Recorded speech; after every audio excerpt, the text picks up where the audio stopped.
Now, Zach Galifianakis came into fame, or shot into fame, in his role in The Hangover. But recently, he also starred in another movie called Birdman, which is actually pretty negative towards celebrities. It kind of tears celebrities down a little bit. And he was quoted as saying the following: "Being a celebrity is shit. It's dumb. I'm not interested in it. I like to be an actor and that's it. The blurred lines are, I think, man-made. I think celebrity is a man-made thing. It's not innate in us. We have people telling us we should pay attention to these people for the wrong reasons, their personal lives and that stuff." Now, I think that's a really interesting thing to say. He also continues to say, "I'm just being honest. I would rather do my work and go home and watch Lifetime or something."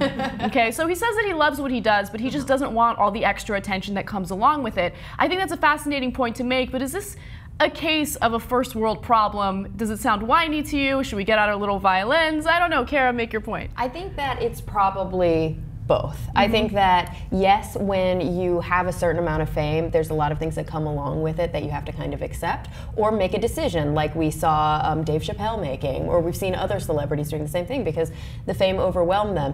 At the same time, I do think that we hold a microscope up to celebrities' lives a way that we never did in the past, and I don't know, I can't imagine living that way. Absolutely. Yeah. Sandra, what about you?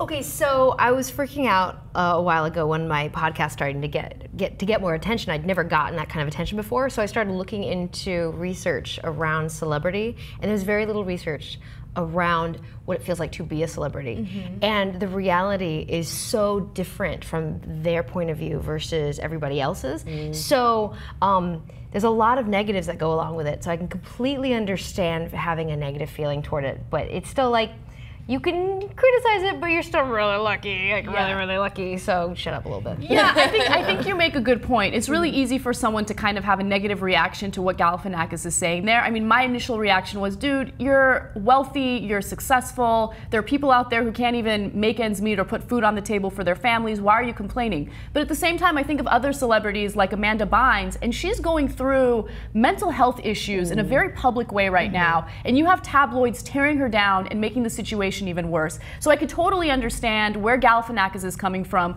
when you have complete strangers being so interested in personal elements of your life that they really have no business knowing about. So here's the question for the story. Have you ever felt like what you do for a living is worth it?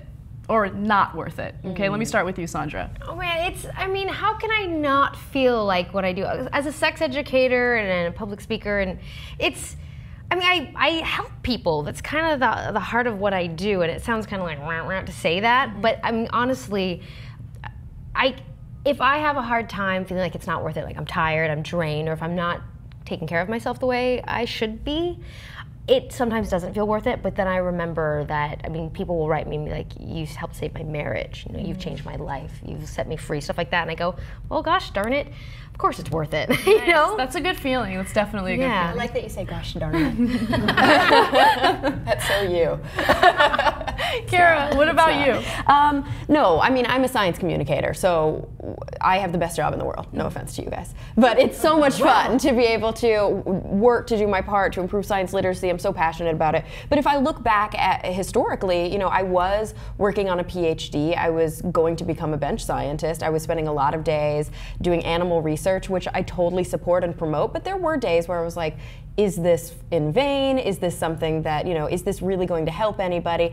I don't think I was as good a bench scientist as I am a teacher, and so I had to make a decision to switch gears with my career. At that time, yes, I do think that for my personal choice, maybe what I was doing wasn't worth it, but I turned it into something that was. Yeah, that's a great story. I mean, I have my days here at TYT where I'm like, what am I doing with my life, and is it making a difference? So, I mean, you take the show as an example. I mean, this started off as a very wonky, long-form political discussion show, and then it kind of turned into what it is now, which isn't necessarily as substantive, but I think that it brings up a lot of really interesting, you know, societal phenomenons and things like that. So I think the conversation is interesting enough. When it comes to what I do on a broader sense, I think a lot of times I let negative comments make me question what I'm doing for a living. So when we do stories about professional athletes beating their wives and we have comments that are justifying it, I'm like, why the hell am I wasting my time trying to convince these assholes that that is not the right thing to do, right? But then at the same time, same thing happens to me, Sandra, where someone will email in from a different country sometimes, and they'll say, you know what, your support for the gay community has made me confident enough to come out to my parents. And that makes my job worth it. But I do want to hear from you guys. Do you ever feel like what you're doing for a living is not worth it? What are your goals? What do you want to do with your life? We want to hear from you. So comment in the section below, and we'll see you guys soon.